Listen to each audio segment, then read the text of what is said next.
Tales podcast. My name is Lærke and I'm coming to you from Odense, Denmark. For this episode today, I'm going to talk about my Birkin sweater, which I've been showing you for a lot of times, and I will talk about the things I want to do when I'm at Edinburgh Yarn Festival.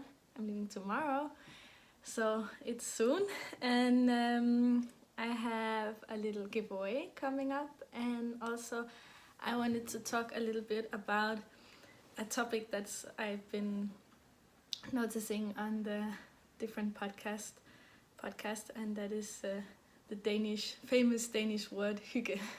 So those are the things I'm going to be covering today. Yes, so I wanted to start this episode off by saying a huge thank you to everyone who has subscribed, who has left comments. I know last time I was talking about how much it means to receive comments, and I've been laughing a bit because I was getting comments and it was really nice, and then I don't know what happened, but I just been bombarded with comments, and it's been a bit overwhelming, but in a very good way. I'm definitely not complaining.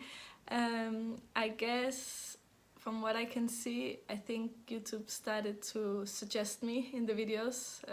When you watch a video, you can see other suggestions, and I think that's what happened. But no matter how you got here, I'm just so happy you're here, and I think it's been so much fun reading all of your comments and seeing where you're from. People write to me from all over, and it's so amazing. Also, I've been really enjoying. Last time I talked about my trip to Poland, and I've been getting comments from Polish viewers who have been explaining a little bit more about how the yarn situation works in Poland, and I definitely have some yarns I have to check out when I'm in Edinburgh, because I know there will be some Polish yarn there. Also, I've been getting comments from Danish viewers who have told me a little bit more about where I can find Danish yarn. As I expected, it's always, there are people selling from small farms and sometimes at markets, but there are not that many places you can get yarn that is actually made with Danish wool in Denmark. And I think it's a pity, and it's something I will definitely look into and see. Yeah, I have ideas to what can be done about that.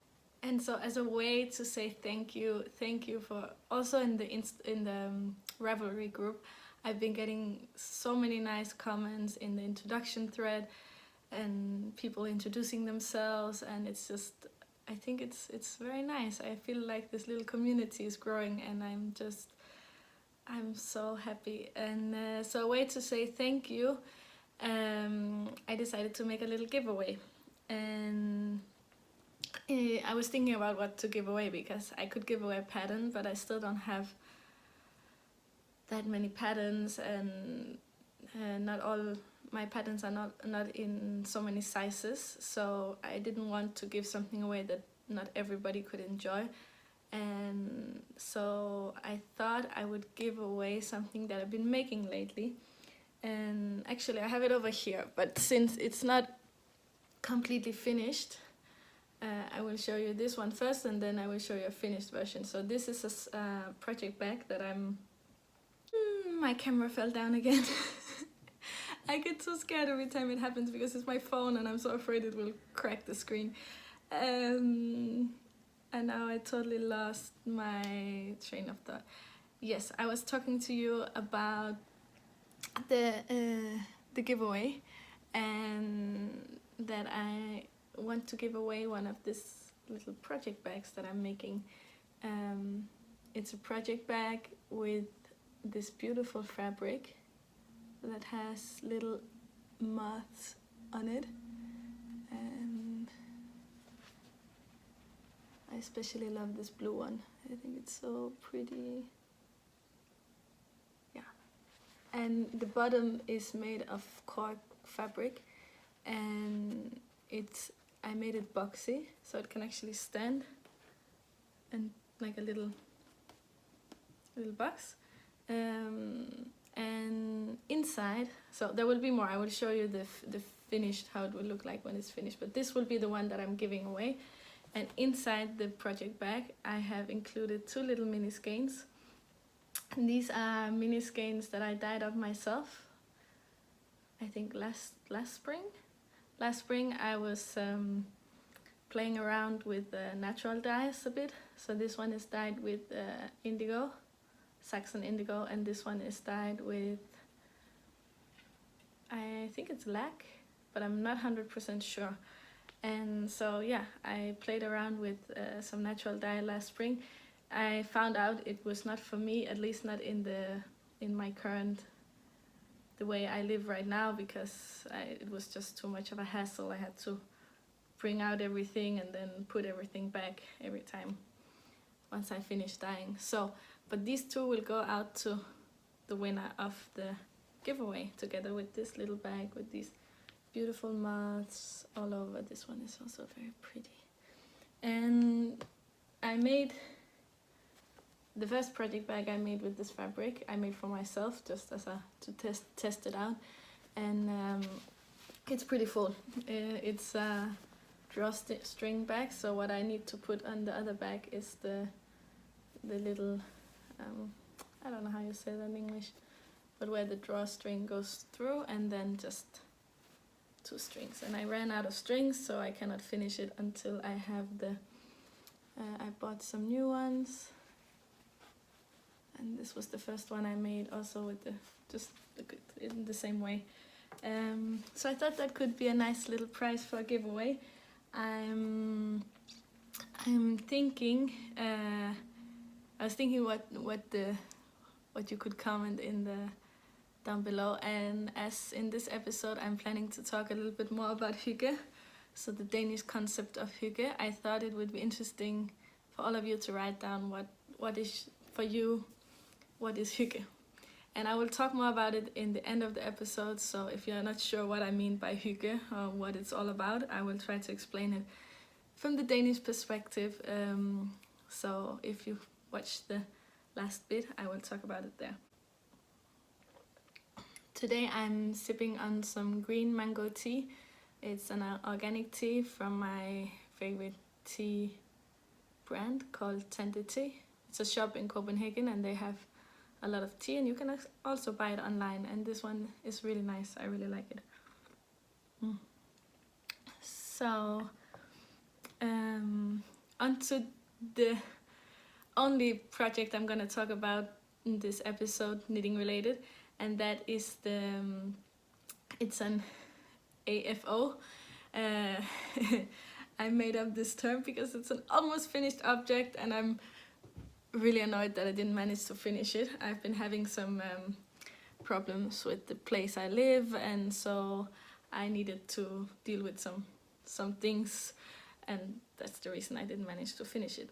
But I will show you here. I'm so close to being done. I just need the last bit of the sleeve, and it's a short sleeve. It's a 3/4 length sleeve. So it's gonna be done tonight, and then I have to really hurry up and wash it and block it, because I'm very excited to see how it's gonna block out, and it has to dry before Edinburgh, and I'm leaving tomorrow night. So yeah, it's not that many hours. It will have less than 24 hours to dry and I don't know if it's gonna work, but I think I can just pack it and then immediately as we get there take it out of the bag. So let's see. Here it is. Ta-da!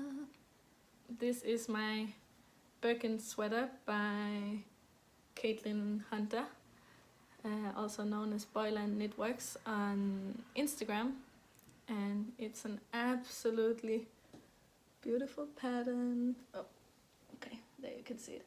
I made it, actually once I divided for the sleeves and the body, I didn't really look at the pattern anymore, except I looked at how the sleeve increases were done. So the sleeves I made according to the pattern, but I just made the length that I wanted, and I made the amount of ribbing, the length of ribbing as I liked.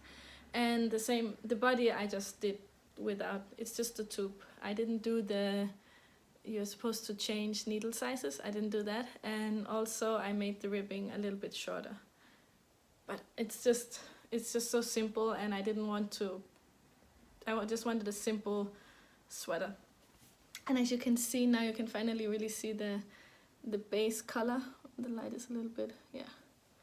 The base color has a lot of, I don't want to say speckles because they're really, sorry. I don't want to say speckles because they are, well, it's kind of speckled with this pink and greenish yellow color. It's the same colors that are in the top portion.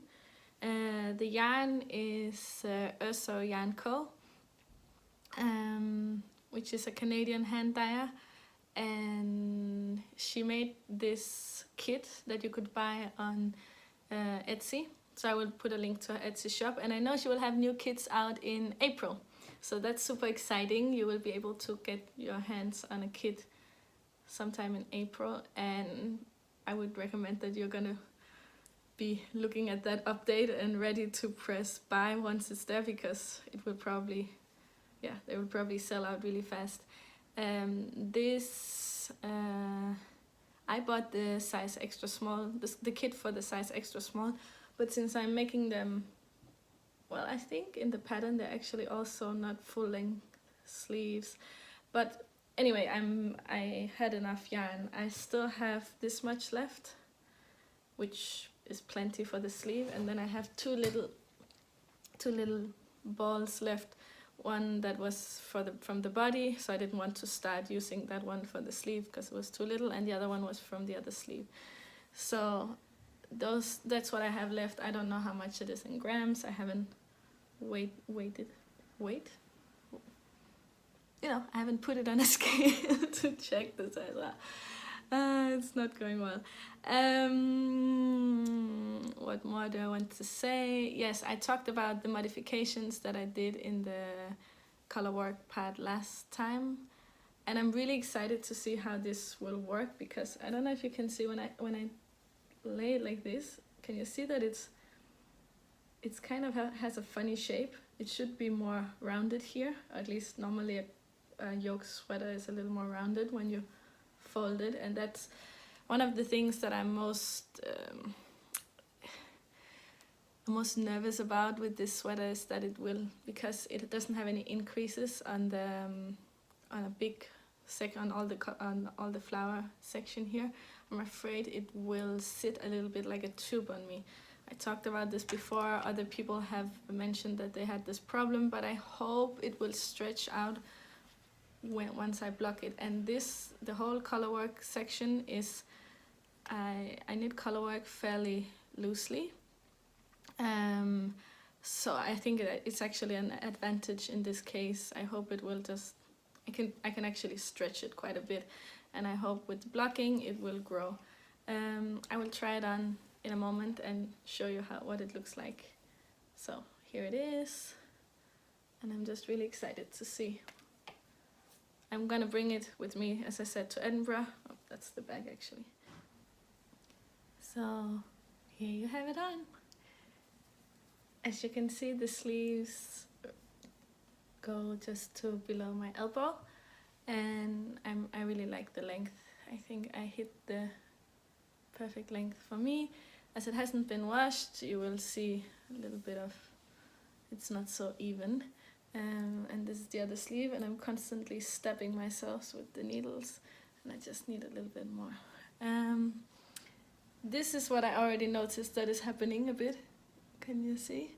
That it's kind of pushing up and sitting on my neck and doesn't look so flattering, but if I pull it down and on the shoulders, I think it looks lovely. So, and it goes a little bit up high in the front. I will try to, yeah. So I hope that this problem will be helped with the blocking, because as you can see, my arm kind of goes to up here without problems, and I can raise the arm all the way up, but then, yeah, the bulking starts to happen. So I think if I should have done changed the placement of the increases, I would have put a row of increases just around here, because that's where it just hits on my shoulder, and yeah, I think it would have worked just putting in increases here. So that's a suggestion. If you're gonna make the Birkin sweater, I would recommend maybe thinking about adding in the increases here, because the sleeves are the perfect size. The body is really great. At least I like the way it looks, and maybe you can see from the back. So there's the back. I think it's a very pretty pattern, but it seems to me it's almost like it should have been like this. There should be much less fabric here in the front, which I don't know if that's only because of the, yeah. So there are some issues, but I hope they will get better with blocking. So now I'm gonna take it off and go back to, I'm sorry if there are a bit of this episode will have some cuts, because as I said, first of all my camera fell down, then my boyfriend came home, now I sent him out. I told him, can you not do something outside, because I think it's a bit, yeah, I don't know, I feel very self-conscious if I know he's in the house, and as the place we live doesn't really have any doors that you can close, it's really difficult to be private. It has one door, but that's for the bedroom, and I cannot send him into the bedroom, it's tiny. Anyway, but he had to fix his bike. He has a flat tire, so anyway, he was going out to fix the bike. So I will get out of this one and be back and talk more about this one. And I'm back. Yeah, I think I said everything I want to say about the Birkin. Again, I will talk a bit more about it once I get back from Edinburgh. I will have a chance, it will be blocked, and I will have a chance to wear it and see if this is actually an issue for me or not. But I will give my honest opinion on the pattern afterwards, because it's a really beautiful design. I'm just worried about the construction, so that's it. So I don't have any other works in progress for this episode. I've been knitting on the Birkin whenever I had time, and the body took quite a long time because there's a lot of stitches in the round. Last time I talked about this BC Garn Bio Shetland wool that I bought when I was in Poland. It's a Danish yarn brand. The wool is from, I think, yeah, it's a South America, so the wool is not Danish, but it's a GOTS certified wool, which means that there are specific standards for how it's produced, the animal welfare, the workers' welfare, and all of that. So it's the most strict of the and it's 100% organic wool. Anyway, so I made a little swatch from this yarn, and I just did a little stitch that I think is really sweet, and maybe I will try to incorporate it in some pattern. And I just wanted to show you how it knits up. This has of course not been washed, and just made this little, my idea was actually to have it like this little berry and leaf pattern. And I thought that could be sweet to add onto something. I often get ideas for like a little stitch I could use, but then maybe I don't have the design, or the other way around. So yeah, that was just a little knitting swatch I did. And I did some knitting for my I made a video tutorial for the pattern that I have coming up after Edinburgh, which is my Skovmærker sweater. I talked about a few episodes back, I've talked about it before. And right now the test knitters are working on finishing up, and once I get back from Edinburgh I will do the whole layout together with my friend who's helping me with the layout. And yeah, it should be out by the end of March, I think. Being realistic, it's probably the end of March. Okay, So I wanted to talk a little bit about what I'm planning to buy in Edinburgh. I like to buy yarn for specific projects, or I mean, I'm open to going there and seeing some yarn that I didn't imagine and falling in love and buying that. But generally when I prefer buying yarn with a specific pattern in mind. Also because I like to know how much I should buy. I don't like having huge amount of yarns and then realizing that I only need half of it for this project, and then I don't know what to do with the rest. So yeah, so I made a list of things I want to buy and the projects I'm looking for yarn for, I mean. And the first project is the Tekna. I like this pattern ever since it came out. It's another Boylan Knitworks design. Caitlin Hunter, but she's Boylan Knitworks on Instagram. And so yeah, I put down that I will need around 200 grams of that for in fingering yarn, and I will just see what's there. I haven't decided what I want to look at for this one. I think there's so many beautiful fingering skeins, and normally they're for socks or something, and I don't really knit that many socks, so I think it will be fun to look and see what I can find that for this pattern. And I got the pattern when Caitlin Hunter had a discount, 30% off, and I got the pattern there. And I also got another pattern on sale. It's from Petite Knits, who's a Danish knitwear designer. And I got the Rimor pattern, which is a pattern for my daughter. So it's not a pattern for me.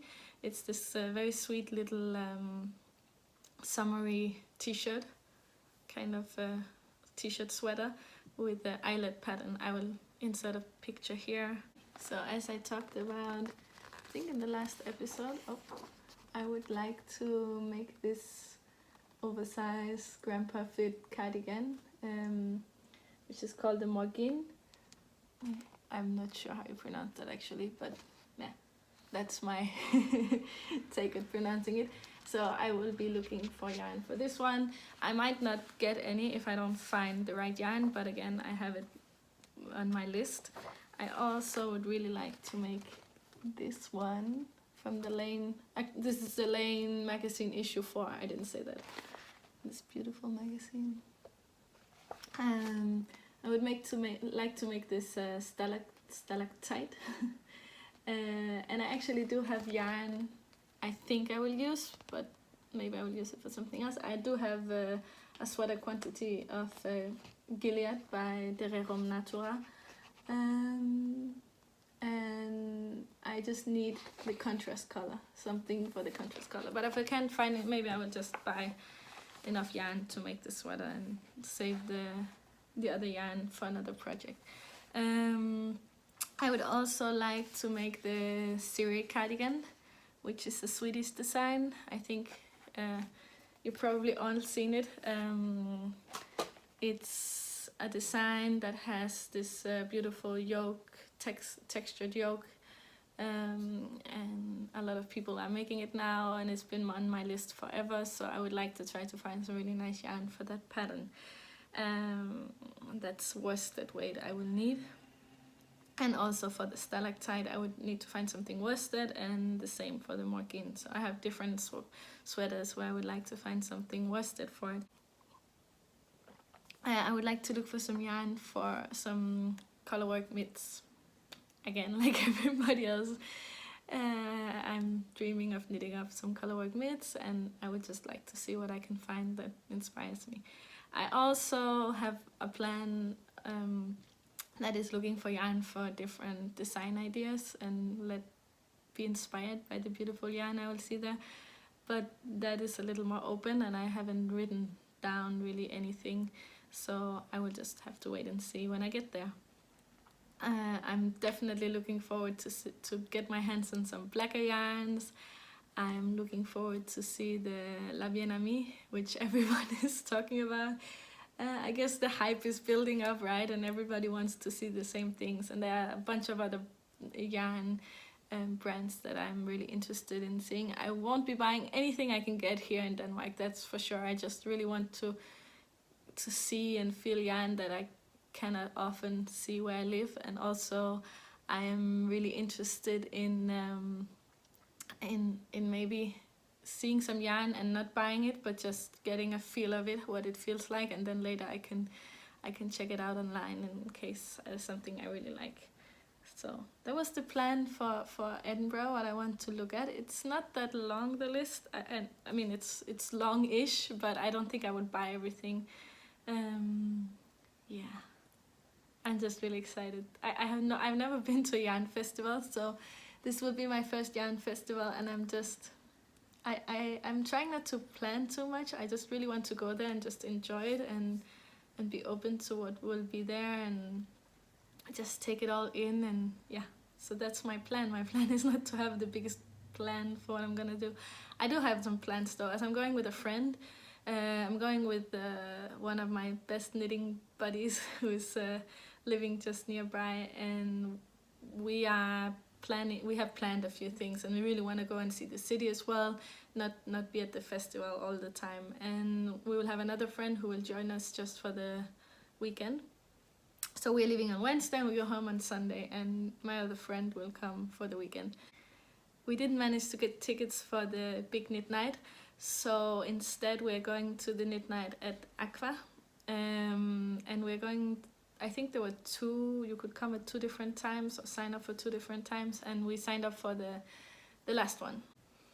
And if you're coming either to the Aqua knit night or you see me around the festival area, or maybe even at the podcasters lounge. I'm not gonna be at the podcasters lounge as a podcaster because I just started, and yeah, I'm not gonna be there, but I would go and try to say hello to everybody and see if I can get to talk to some of the other lovely podcasters that I've been watching for a long time. And what I was saying is, just if you see me, say hello. I would be so lovely. I obviously don't know your face, so you have to come and say hello and tell me who you are. But that would be really nice to meet some people, and maybe some of you guys out there watching. I'm gonna be bringing the sock that I showed you before. This is my Morginn sock, knit in the Morginn yarn from Retrosaria. It's looking a bit messy because things are falling out. And I bought this when I was in Lisbon. It's a beautiful yarn that creates this fantastic pattern. It's 100% wool, so no nylon, and I could have just knit it all up in this. I'm not so scared of it not having any nylon, but I decided to use this yarn that has rami, so it's also wool but with rami, which is a natural plant fiber, for the toes and the heel and the cuff. And yeah, I knit the first one and I haven't started the second one, so I'm gonna bring this one to remember what I did. And I also did some notes on Ravelry, so I think I can figure out what I did last time. My little sock bag is very full because I have 2 skeins, so I mean I have the, not skeins, but balls. I have the ball that was from the yarn, and it feels like I haven't used anything pretty much, so I will probably have for another pair of socks. And then I have to bring this one, and I could of course just wind some up, but then again I don't like having waste yarn I feel is being wasted, so I'm just gonna bring the whole thing, even though it means the bag will be a little bit stuffed. So yes.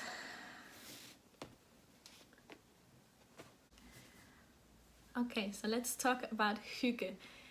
Hygge is something that I've noticed for quite some time now, has been a very popular topic with the book about hygge and other things about hygge. And when I watched the podcast by Earth Tones Girl, oh, that's her, Denise from Earth Tones Girl. Don't know why that's hard for me to say. She has a lovely podcast. She's just the sweetest, and I like her color choices. She likes the earth tones, and Yes, she was talking about watching another podcast who talked about hygge, and she was talking about hygge, and I just left a comment. And in her last podcast, she looked really scared, and she had said it wrong or something. It's pronounced hygge, so it's I don't think there's the Y sound in English, at least not this way. It's a U. So it's not a U, as many people say, it's an U sound. Anyway, it's not so important about how it sounds, it's more about what it's about. Anyway, so I was watching Denise and she made me laugh, and she was saying that I would talk more about it, so I thought I would talk a little bit about it. I'm not an expert in hygge, but the thing is, hygge is a part of the Danish way of life, and it's a really big part of the Danish way of life, but we don't generally talk so much about it. So when people started talking about hygge, it was quite funny for us, because we don't talk about hygge. It's we say it all the time. We talk about something being hyggelig, like cozy, but we haven't really thought about it as a concept. So what is hygge? I wrote down some stuff, not because I don't know what it is, but because I had to think, what is hygge for us, and try to put it into words. And hygge is a feeling you get, or a feeling you create. So for example, if I come home from a long day at work, I will make myself a cup of tea, or coffee, or any kind of warm drink. Generally in hygge, you include something warm and cozy. So it's about being warm and cozy. The Danish houses are generally really well isolated, and we tend to have the houses quite warm and cozy inside, because the weather is generally pretty bad outside. So it's about having this warm, nice feeling, and you can create it. As I said, you come home, you make a tea, you set this little zone, you find your knitting, you watch some TV or listen to some music, you can read a book. It is not so important what you do, but it's about creating this little atmosphere. So when I come home, I will set up in the couch maybe with my knitting and watching a podcast. That could be hygge. And often eating is also included, so eating something sweet is very often hyggelig. But hygge is not necessarily a thing you do alone. You can do it with friends as well. And you often hear hygge said when you have, for example, been with friends, and next time you see them, you say, det var hyggelig, det var hyggelig. Or you say it when you are finishing up, like if you've been out drinking a cup of coffee, you say, see you next time, it was cozy, it was nice. So it's a way to express to someone else that you had a good time, but in this atmosphere. So, or family birthday can be hyggelig. Many things can be hyggelig, and you generally like to tell other people that it was hyggelig. Hyggelig indicates that it's something that's not too set up, although I was just explaining you can create it for yourself, but generally it's something where you are, it's a little informal. So a family birthday that is very cozy, and you eat some cake and drink some hot chocolate and you sing some songs for like a birthday song, that would be hyggelig. That would be, I think if it's a bigger party, generally you wouldn't say it's hyggelig, but still you can use it just in a way to say, it was very nice. It was, we had a nice time. Det var hyggelig. Yeah, and you can say it when you again want to create the hygge atmosphere, and you can say skal vi hygge. It means like you want to make it cozy. And you can also, or say vi skal hygge, so we are going to make it cozy. For example, many people like to eat the candy like on Friday night or something. I didn't grow up with this tradition, but I know it's a tradition in Denmark that people would buy this mixed wine gums, licorice, anyway, mixed candy. And it's a way to vi skal hygge. You are prepared to make this nice feeling in front of the TV with the family or something. And again, something my mom often says is at det skal gøres hyggeligt. We're going to make it cozy. And that generally means we have to clean up the place because it's a mess, and we cannot sit down and relax if things are just flying all over. I think people have different opinions on that. Some people like it to be a bit messy, to be more hygge, but also for me, I like if you clean the house and then you can sit down with your tea, with your stuff you like to do, and then you will have it will be hygge because you don't have any worries. You're just zoned out from everything else. I hope that makes sense. I hope that's explaining it. I feel like I'm just talking about something totally natural, and the thing is, what I'm describing, I'm sure it exists everywhere. I mean, people get together, have a cozy time, do something nice. You do something nice for yourself.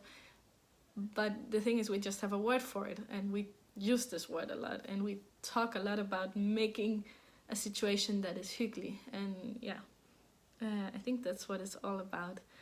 The thing is, making hygge, like my mom is saying, when you're cleaning or something, but it can also be putting flowers up, lighting lights, especially candles. There, my little candle here. It's a big part of creating this atmosphere of hygge. Danish people use a lot of candles. I think we're the country in the world that burns the most candles, and it's all about creating this atmosphere, creating this nice atmosphere where you can relax. And it can be in your home, but it can also be outside. It can be you can also do hygge in the summer. It's just generally a winter thing that we think about when we think about warmth. We think about the light, but the cozy light. And in Denmark, you will also find that people are not really fans of this harsh lighting. Generally, it should be a soft, more friendly lighting to create this atmosphere. So it's all about creating a hygge atmosphere, stemning. Yeah. And if you're Danish or perhaps Norwegian, I think you do. I mean, everybody does hygge, but if you know what I'm talking about, I hope I explained it well. You can all leave comments down below about it. And that was the thing. I have the giveaway for my project bag, and I would like to know, what is hygge for you? And what do you do to feel good? Is it in company? Is it alone? I guess many of us knitters like to knit alone, but it could be a knit night. Knit night is very hygge. It can be many different things. So I think I will end it here. This was all for this episode. I don't think it will be that long, but we will see. Next time I will show you what I got at Edinburgh, and I will talk about Edinburgh. As a little disclaimer, I'm not very used to this whole podcasting, vlogging thing, and I don't think I will be filming that much in Edinburgh. Definitely, I don't think I will put my camera into people's faces and be like, take a picture with me, because that's not me.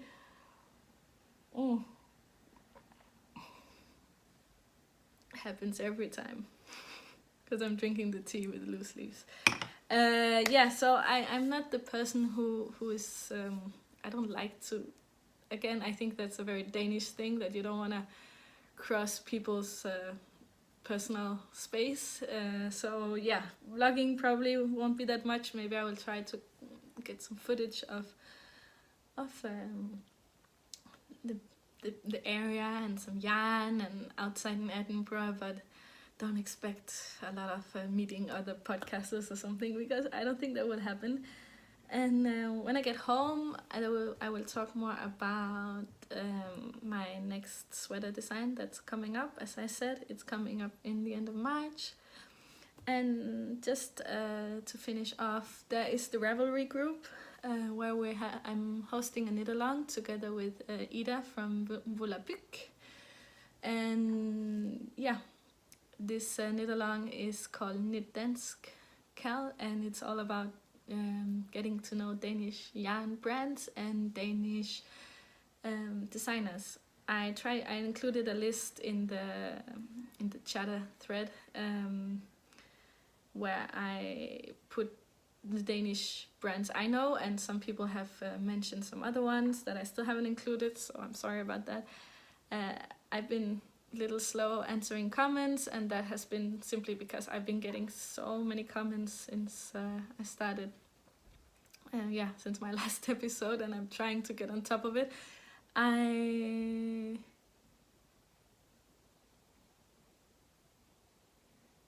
So you can read about the rules in there, you can read about to see what other people are knitting and get some inspiration.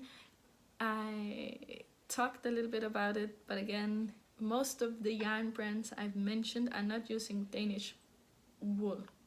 They're using wool from abroad. And so I have just decided to include them all. I'm not, so no matter what the wool is, if the brand is Danish, it's okay. And for Danish designers, I haven't made a list, but there are a lot of them, and some people gave some suggestions in the thread, and I didn't want to make suggestions because then I'm afraid I will forget some, and I don't like that. But there are some bigger names that, yeah, they have been mentioned in there, and you can go and take a look. One thing I forgot to mention for the giveaway is that I will draw a winner for the next episode. So leave a comment down below, and until the next episode, you will have it until the next episode. I think it will probably be 2 weeks before I sit down and record, but it could be sooner. So just leave a comment and you will be eligible to win this lovely little bag with the mini skeins, and I will finish it up. And I think that's all I have to say. I'm really excited for Edinburgh. I think it's gonna be so much fun. And if you're not going to Edinburgh, I'm sorry that this is all about Edinburgh. I'm just super excited, and it's a trip for me that's all about yarn, and I've never taken a trip like that before.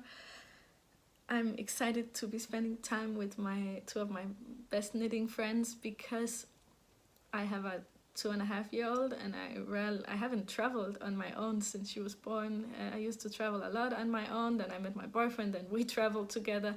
But traveling on my own with friends, I haven't done that, I don't think.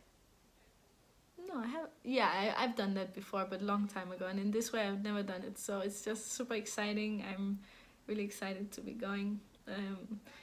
And if you're not going, don't worry. I wasn't going last year, and I was sitting there and feeling jealous at everybody else. But I hope you will enjoy hearing about it anyway, and seeing all the beautiful yarn, and I will try to describe it the best I can. Have a lovely week, or 2 weeks until we talk again, and yeah, that's it. Thanks for watching. Bye.